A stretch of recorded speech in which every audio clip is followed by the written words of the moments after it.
e agradecer o convite do CRP, afirmar a importância de estarmos aqui hoje, né, na promoção de um espaço de fala, de escuta, de troca, e não de silenciamento, de cerceamento ou do extermínio das diferenças e pluralidades, como os que temos, infelizmente, vivenciado em tempos tão sombrios, de tantas mordaças e práticas que asfixiam vidas, matando-as ou deixando-as morrer, né? De certa forma, é claro que não falar significa fazer morrer.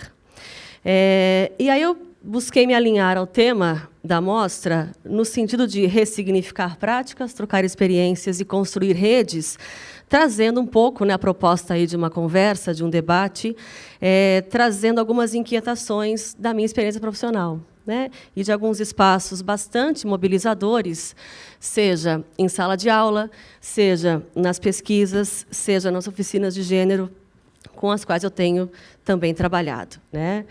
Aproveitando o título, Diversidade de Gênero e Laicidade, eu quero começar pelo signo do não, né.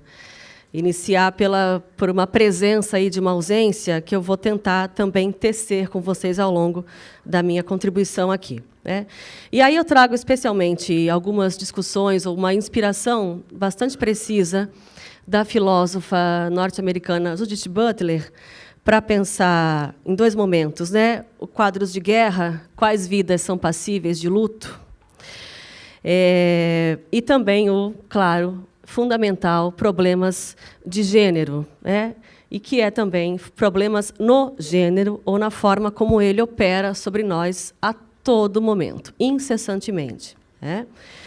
Chegamos ao banheiro aqui, há uma divisão, chegamos ao banheiro, há um cartaz de uma campanha do Ministério da Saúde, falando sobre prevenção de ST/AIDS.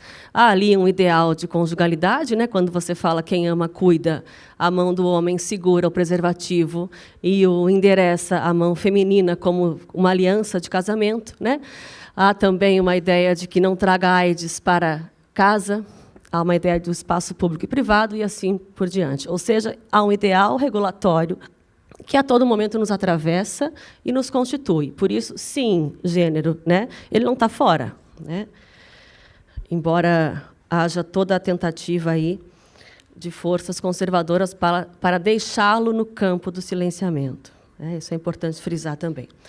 Ou seja, para início de conversa, vamos começar falando do reconhecimento de que o poder opera e produz, né? Ele é bastante produtivo na produção de territórios de silenciamento que sustentam justamente um exercício do próprio aparato binário do gênero, né? Sobre os corpos. Então, por isso, diversidade de gênero, né? Vamos começar falando pelos ideais normativos, regulatórios e aí sim a abertura ao campo da diversidade e da inclusão ou da nomeação, do reconhecimento de vidas à margem da história, ou, né, não há nada fora desse mundo ou desse campo de significação, elas são nomeadas também aí pelo não, né? Aqui não pode, aqui não vai, aqui não tem, aqui eu não vou ser atendido, você não vai ser atendido, aqui você não existe, e assim por diante. Ou seja, essa gramática do gênero que nos desenha, enquanto tais, a partir de uma rede complexa de discursos, sempre historicamente datados, contingentes, né? Quais corpos são reconhecidos pela grade da normalidade de suas curvas, ou suas retas, né? E quais são desviantes? Quais são os abjetos? Sobre quais e quantos recaem essa marca do não, né? Eu acho que Joel Birman nos deu aí uma belíssima aula, né, mostrando essa relação ou essa linha tecida de uma continuidade entre sexo, gênero e desejo, né? Então, assim, para início de conversa, eu fui muito tocada pela lembrança. Eu trouxe para o nosso debate dois disparadores, digamos assim, né? O primeiro deles foi a pesquisa que o próprio Conselho Federal realizou em 2012, na série da construção do perfil da nossa categoria, nesse caso, pela primeira vez com as mulheres, e isso daria por si só um outro campo de debate, pensando na maciça presença feminina ainda hoje, e da qual eu tive a possibilidade de participar no seu segundo momento, na etapa qualitativa, né? mais do que... Não são as pessoas em si, ou as psicólogas em si, né, quero deixar isso bem claro, mas é da posição discursiva que essas falas, ao serem rememoradas por mim, que eu acho que são fundamentais para um início de conversa aí. Eu vou passar algumas dessas falas para pensar relação da psicologia com diversidade sexual, pensar a relação da psicologia com concepções religiosas, né? É muito bom estar nessa mesa, porque boa parte do que eu ia trazer foi suscitado, né, ou muito bem falado pelo José. E um outro disparador, digamos assim, é a própria sala de aula, né? Tem alunas, tem alunos, é uma sala enquanto espaço, um campo de afetação que não nos deixa em posições confortáveis, e que bom que seja assim, né? A todo momento... É um exercício muito desafiador, porque é justamente isso, né? Nós não ficamos parados, né, perante os desafios que cada turma, em cada período, também nos colocam e nos acionam. Tá? Então, eu vou passar algumas... Eu trouxe... Não sei se...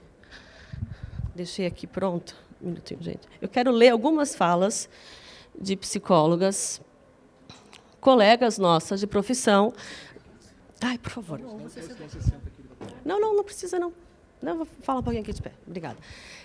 Na verdade, gente, muito rapidamente, depois eu posso falar melhor sobre a pesquisa em si, né, mas eu acho que são falas que nos tocam diretamente. Tá? Dentro dos grupos focais, com psicólogas mulheres registradas nos diferentes conselhos, uma das falas fala o seguinte: olha, eu entendo a homossexualidade como um desvio do comportamento e ponto final. Porque, para mim, é fechado, né? Você não vê na natureza. Você vê macho e fêmea na natureza. Obrigada. Por favor. Olha, a paciente senta, me conta a história de como assumiu a homossexualidade. Ela era casada com um filho. E eu falei, que irresponsabilidade. Eu tenho amigos homossexuais, mas não preciso me adequar. Aceito, convivo e entendo a coisa. É como eu lido, como eu trato. Respeito, não agrido, mas sei dividir. Obrigada, Remy. Tenho 2 filhos homens. Um dia, conversando em off, né, perguntaram para mim, e se seu filho aparecer com isso? Eu disse, a primeira coisa eu vou assumir como um erro meu, de uma mãe e um filho. Isso é uma crise, eu não posso. Eu sou uma pessoa que lido com todas as questões polêmicas na minha vida dessa maneira, né? Eu encontro lugar para elas, né? Sim, encontro lugar da fora-clusão. Alguém tente fazer uma pesquisa lá dentro. Nesse caso, referindo-se a uma rede de fast food em Florianópolis, bastante conhecida no centro da cidade como um zoológico humano. Aquilo ali é um prato cheio de uma identidade sexual que está acontecendo hoje em dia. É muito interessante porque você não sabe se é menino ou se é menina, pelo físico, porque as meninas começam a usar cueca, ficarem bombadas, os meninos afeminados, cabelos longos, pintados, unhas feitas, maquiagem, e as meninas sem maquiagem. Bom, mais uma, porque hoje em dia a gente entende de tudo, né? Ainda mais na nossa profissão, a gente conversa sobre todos os assuntos. Nós temos uma profissão onde a gente tem paciente bombeiro, paciente economista, rico, muito pobre, mulher casada, divorciada, lésbica, amante. Aliás, dizem que o futuro será bissexual. Bom, é algo para mim que eu tenho que respeitar muito e tenho que lidar muito, porque sou de Deus, né? Isso é uma coisa que está ali. Então, isso me fere um pouco, porque são 2 coisas na minha vida, psicologia e a minha convicção. E isso acaba batendo muito forte de frente. Eu sou muito questionada pelos 2 lados de como eu vou agir. Nunca me deparei com uma situação, quando eu estava na saúde, na clínica, por exemplo, de uma mãe e um pai chegar e falar, fala com meu filho que eu acho que ele é homossexual. Mas eu temo o dia que aconteça, porque eu ainda não me sinto preparada suficiente para falar assim, não, para falar respeite. Acho que essa é a última. Não, só para contextualizar, porque nesse momento do grupo focal, dos 18 grupos focais que eu tive a oportunidade de conduzir, eram questões sobre, né, princípios relacionados à homossexualidade, como norteia o exercício profissional das psicólogas entrevistadas, quais pressupostos balizam suas compreensões sobre gênero, sexualidade e diversidade sexual, e em que medida suas concepções religiosas interferem na prática profissional. Tá? Como eu frisei anteriormente, a ideia aqui não é analisar a fala em si, mas a posição do discurso em que ela aciona também nesse campo tenso e complexo para pensar a diversidade de gênero. E aí eu destaquei, destacar alguns elementos. Tá? O primeiro deles é justamente chamar a atenção de que é uma pesquisa em psicologia e com a psicologia. Acho que isso nos chama diretamente para o campo da implicação e do compromisso ético-político. Ainda nesse elemento, eu quero destacar a pouca visibilidade, familiaridade, a poucas vezes em que apareceu, por exemplo, alguma menção à Resolução 00199. E eu nem vou falar da nota técnica sobre o processo transexualizador e demais formas de assistência às pessoas trans, porque isso, na ocasião, estava sendo justamente gerido, pelo grupo responsável entre 2011 e 2012. Tá? O segundo elemento que eu gostaria de destacar aqui conosco é a presença desse marcante par, que nos é muito familiar e famoso, natureza e cultura. Acho que eu fui lendo as falas de um modo contínuo, justamente para suscitar e ver como é que eles e elas também nos afetam, nesse vasto campo. Mas é que pensar que nessa rede de falas, e para a nossa discussão aqui hoje, se estabelece uma relação direta entre natureza e cultura, sexo e gênero. Só que ninguém vê a natureza caminhando pelos corredores da universidade, ou ninguém toma um café com ela. Isso é colocado num campo, no campo também de um intocado, como se natureza também não fosse parte de uma produção histórica, contingente, datada. A associação direta entre sexo natural e gênero cultural é bastante trabalhada por muitos e muitas autoras, militantes, ativistas, enfim, em ciências humanas e da saúde, para pensar justamente como é que esses pares, ou esses casamentos, chamam muitos outros, a começar aí, ou dando continuidade, normalidade, normal patológico, heterossexual, homossexual e assim por diante, nessa construção binária de mundo em que um ocupa uma posição hierarquicamente superior em relação à outra. Ou seja, ao se pensar em diversidade sexual e de gênero, natureza e cultura, e todos os pares que sustentam, nas suas mais diferentes formas, corpos legíveis ou não legíveis, corpos que causam estranhamento e corpos que não causam estranhamento, nós estamos falando da contestação da matriz heteronormativa. E aí nós poderíamos, muito bem, estender essa discussão a outros setores, a outros campos. Eu destaco aqui saúde e educação, pensando do acesso dos corpos aos territórios da produção da subjetividade, do desejo, da construção de si, amparada ou não pelo Estado, na garantia, ou na promoção da garantia de direitos. E também queria marcar, nesses tempos tão difíceis, da relação que vem aí entre civilização e barbárie, para pensar como a violência e suas diferentes práticas e encarnações têm refletido o incremento de um estado de exceção em seu exercício genocida, com o fortalecimento aí de um sistema patriarcal e de dominação masculina incrementado, sim, por forças conservadoras. Bom, dando continuidade aqui ao que as falas suscitam, um segundo elemento, esse seria o segundo elemento, mas se nós pensarmos que nessa relação natureza, cultura, sexo, gênero, se esses corpos não correspondem à sua natureza, nem tampouco à verdade do seu sexo, como nos diz Foucault, são existências e vidas que despertam uma gama de sentimentos. Ai, a força da lei. Castração define, José? Mas vamos lá. Esse é o terceiro elemento. A ideia de que há um zoológico humano como metáfora do queer é também destacada aqui. Apenas citando a apropriação desse termo em inglês pelos movimentos sociais e ciências humanas, de um modo geral, na constituição da teoria queer. Esse não saber sobre alguma coisa. Não sabe se é um menino, se é uma menina. Acho que é um outro modo representativo de pensarmos sobre os efeitos do aparato de gênero ou das engrenagens do poder na produção dos corpos coerentes, né? Naquele sentido de uma gramática heteronormativa ou da heterossexualidade compulsória. O cartaz da campanha está falando disso, né? Algumas formas e outras estão de fora. Esse é o poder também que a linguagem tem. Quando eu falo que uma coisa é, eu estou automaticamente mostrando que muitas outras que não são, não são, né? Estão fora.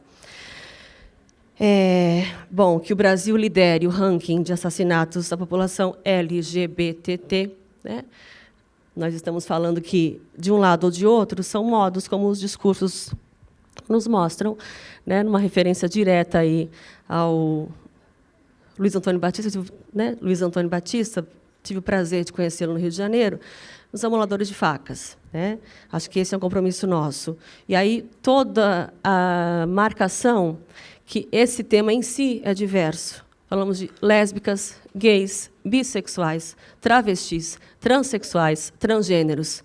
Cada um desses sujeitos, né, carregam ou incorporam em si mesmo uma pluralidade e uma diversidade de pautas, demandas, reivindicações, né? O exercício da homogeneização é tão violento quanto não falar sobre essas questões. E aí, para ir fechando, né, trazendo um pouco de inspirações de sala de aula, eu acho que são questões que elas incidem, né? E elas não estão sendo elaboradas, talvez, porque elas se repetem de uma forma bastante presente, quando, por exemplo, ao se falar sobre a Resolução 0199, ao se falar sobre a despatologização, né, da transexualidade em sala de aula, nós escutamos coisas, digo nós, né, pela voz também, né, de professoras e professores companheiros, mas por que nós precisamos desconstruir ou falar de gênero, né? Ou, numa resposta de prova sobre a resolução, nós lemos coisas como, por exemplo, orientação sexual, cada um tem a sua, e juízo final também, né? O que eu estou querendo marcar aqui é a aproximação ou o afastamento, uma certa psicologia que se engessa e que se mostra cada vez mais presente em alguns espaços, adotando uma postura de não saber. Sobre isso, eu não quero saber. Sobre essa disciplina, eu não quero saber.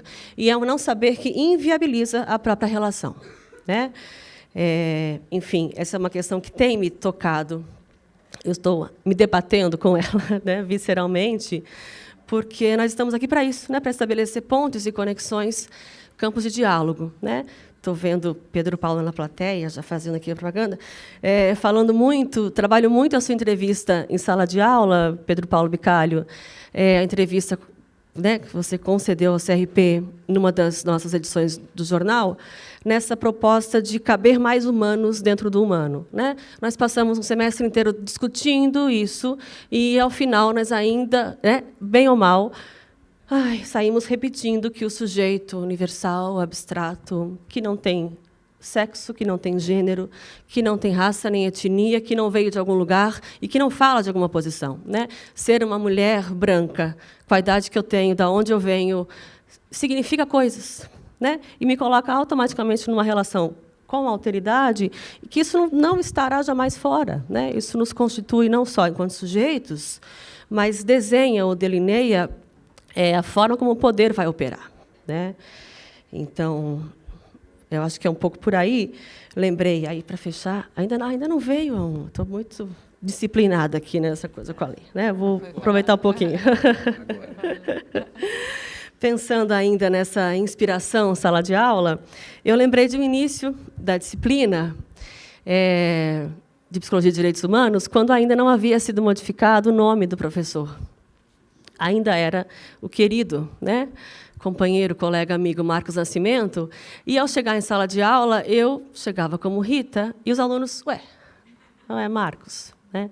É interessante pensar que, no campo do não, o que permanece fora significa a possibilidade que nós precisamos começar a pensar na possibilidade de que, sim, eu poderia ser uma mulher trans, no processo transexualizador, ainda sem o acesso a um direito no âmbito social. Eu poderia ser uma travesti, né? Agora, isso não está colocado no campo do simbólico. Passa como sendo uma falha do sistema, né? E uma surpresa que vem, mudou de professor. Começar a brincar seriamente com essas possibilidades significa tirar do território do silenciamento, né? Significa trazer para nós, e cada vez mais espaços como esse, a possibilidade que nós temos de aprender com toda a produção dos movimentos sociais, que é habitar os significantes de uma outra forma, né? E aí, para fechar mesmo, prometo, eu quero só lembrar de uma parte do documentário Bichas, quem não assistiu, né, fica a dica, em que um dos garotos, um dos homens muito jovens, fala o seguinte: olha, eu aprendi que ser bicha é bom. Tudo aquilo que eu aprendi ao longo da minha vida como injúria, né, quando eu habitei, ou quando eu digo, sim, sou bicha, e daí? Né? O que você vai me dizer agora? Aquilo que vem como uma ofensa é justamente o campo do meu empoderamento. E também destacar uma das partes da sua fala, que eu acho que é muito para nós, né, do seu longo processo terapêutico, aos 6 anos de idade, em que ele disse o seguinte: eu aprendi na minha terapia, que minha mãe me mandou para aprender a ser homem, né, de acordo com o modelo do irmão, que a terapia não acabava ali, né, porque havia todo um sistema de vigilância e de modelação dos corpos para fora do consultório, né? Enfim, isso é gravíssimo. Sim, quero pegar... acho que Remy traz a questão do transbordamento, né? A questão de que, assim como o aparato de gênero, né, e sua norma, produz também a possibilidade de subversão, cada um dos corpos que questionam a lógica inteligível estão questionando a posição de normalidade, né, que se acha tão confortável em apontar o dedo na cara sempre do outro, né? Então, o fascínio, em algumas aulas sobre a clínica e como é que eu vou atender e quais são as questões, é disso, né? Há um campo do fantasmático que coloca o atendimento à população LGBTs como se o problema partisse dessa posição, né? Só que não. Há aí uma grade de pensamento ou de imposição normativa que Michel Foucault falou muito bem, né? A verdade sobre o sexo é sempre o sexo do outro, né? Porque aquele que ocupa a posição da norma não está em questão. Então, eu acho que é isso. Gostaria, mais uma vez, de agradecer o espaço. Eu acho que eu fiquei também um pouco, bastante, né, tocada pela fala de Ivanilda sobre o que define o humano, né? Então, assim, não, Marco Feliciano, a gente recalca, né, para esquecer mesmo. O que define um homem não é o pênis e o que define uma mulher não é a vagina, né? Eu acho que Eduardo Galeano, saudoso uruguaio, vai nos inspirar também nesse momento, falar o seguinte: a Igreja diz o corpo é uma culpa, a ciência diz o corpo é uma máquina, a publicidade diz o corpo é um negócio, o corpo diz eu sou uma festa. Acho que nós possamos nos inspirar minimamente, né, nesse festerê, para repensar o que estamos fazendo nos diferentes campos e espaços de atuação. E, sim, nós vamos falar sobre gênero, sim, nós vamos falar sobre sistema patriarcal, dominação masculina, machismo, sexismo, homofobia, lesbofobia, transfobia, misoginia, racismo, e por aí vai, né?